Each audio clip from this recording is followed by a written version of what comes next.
Tamil junior. Ready, start. மாண்புமிகு பேரவை தலைவர் அவர்களே, போக்குவரத்து மற்றும் சுற்றுலாத்துறை மானிய கோரிக்கைகள் மீதான விவாதத்தில் பங்கு கொள்ள வாய்ப்பளித்த தங்களுக்கு எனது மனமார்ந்த நன்றியை முதற்கண் தெரிவித்துக் கொள்கிறேன். இந்த சட்டமன்ற பேரவையில் இரண்டாம் முறையாக உறுப்பினராகக் கூடிய நல்ல வாய்ப்பை பெற்றதற்கு நான் உள்ளபடியே பெருமகிழ்ச்சி அடைகிறேன். மாண்புமிகு தமிழக முதலமைச்சர் அவர்களுக்கும் இதர மாமன்ற உறுப்பினர்களுக்கும் என் நன்றியை முதலில் தெரிவித்துக் கொள்கிறேன். நமது நாடு சுதந்திரம் அடைந்தது முதல் பொது போக்குவரத்து படிப்படியாக தேசியமயமாக்கப்பட்டு மக்களுக்கு சிறந்த சேவை அளிக்கப்பட்டு வருவதை முதற்கண் நான் பாராட்ட கடமைப்பட்டுள்ளேன். இதன் காரணமாகத்தான் மாணவர்கள், மூத்த குடிமக்கள் மற்றும் பெண்களுக்கு நமது நகர பேருந்துகளில் இலவச பயண வசதி போன்றவற்றை அளிக்க முடிகின்றது. நமது போக்குவரத்து கழக தொழிலாளர்கள் இரவு பகல் பாராமல் உழைக்கிறார்கள். அதன் காரணமாக இந்தியாவின் தலைசிறந்த அரசு போக்குவரத்து நிறுவனங்களாக நமது கழகங்கள் உள்ளன என்று சொன்னால் அது மிகையாகாது. அத்தகைய போக்குவரத்து தொழிலாளர்களின் கோரிக்கைகள் தொடர்பாக ஒன்றிரண்டு கருத்துக்களை அரசின் கவனத்திற்கு கொண்டுவர விரும்புகிறேன். போக்குவரத்து தொழிலாளர்களின் ஊதியம் குறித்த ஒப்பந்தம் முடிவடைந்து சுமார் 4 ஆண்டுகள் ஆகிவிட்டன.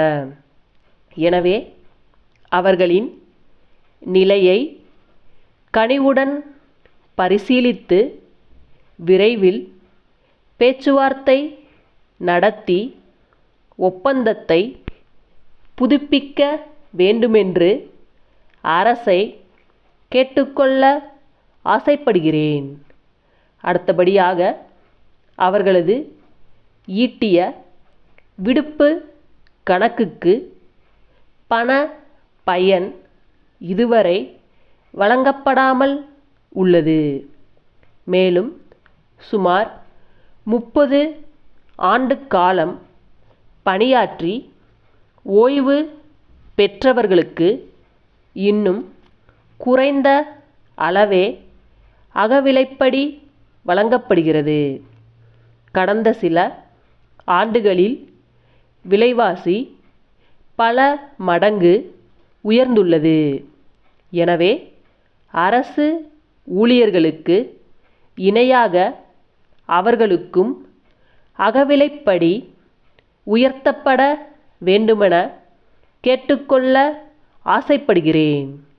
கடந்த 10 வருடங்களாக நகரங்களிலிருந்து சிற்றூர்களுக்கும் புறநகர் பகுதிகளுக்கும் சிற்றுந்துகள் இயக்கப்பட்டு வந்தன.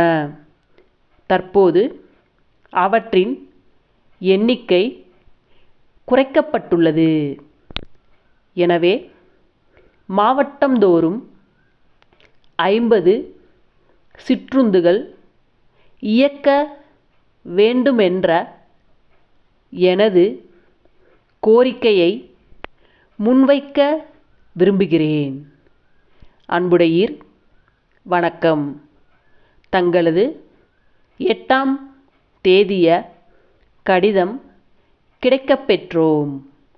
திருவாளர்கள் கணேசன் சகோதரர்களின் நிறுவனத்திற்கு பொருட்களை கடனில் வழங்குவது குறித்து எங்களது கருத்துக்களை தாங்கள் கேட்டிருக்கிறீர்கள். திருவாளர்கள் கணேசன் சகோதரர்கள் நிறுவனம் கடந்த ஓராண்டு காலமாக எங்களது பொருட்களை கடனில் பெற்று விற்பனை செய்து தொகையை குறிப்பிட்ட காலத்திற்குள் முறையாக செலுத்தி வருகிறார்கள். அவர்களது நிறுவனம் வளர்ந்து வரும் ஒரு நிறுவனம் ஆகும். அந்நிறுவனத்தின் 3 சகோதரர்களும் ஒற்றுமையுடனும் திறமையுடனும் வியாபாரத்தை நடத்தி அவர்களது நிறுவனத்தை ஒரு நல்ல கட்டுக்கோப்பான நிலையில் வைத்திருக்கிறார்கள். தங்களது பொருட்களை அவர்களுக்கு விற்பனைக்கு கொடுப்பதன் மூலம் தங்களது வியாபாரத்தை பெருக்கிக் கொள்ளவும் அவர்களது பகுதியில் தங்களது பொருட்களுக்கு நல்ல அறிமுகம் கிடைக்கவும் வழி ஏற்படும். தங்கள் நம்பிக்கையுள்ள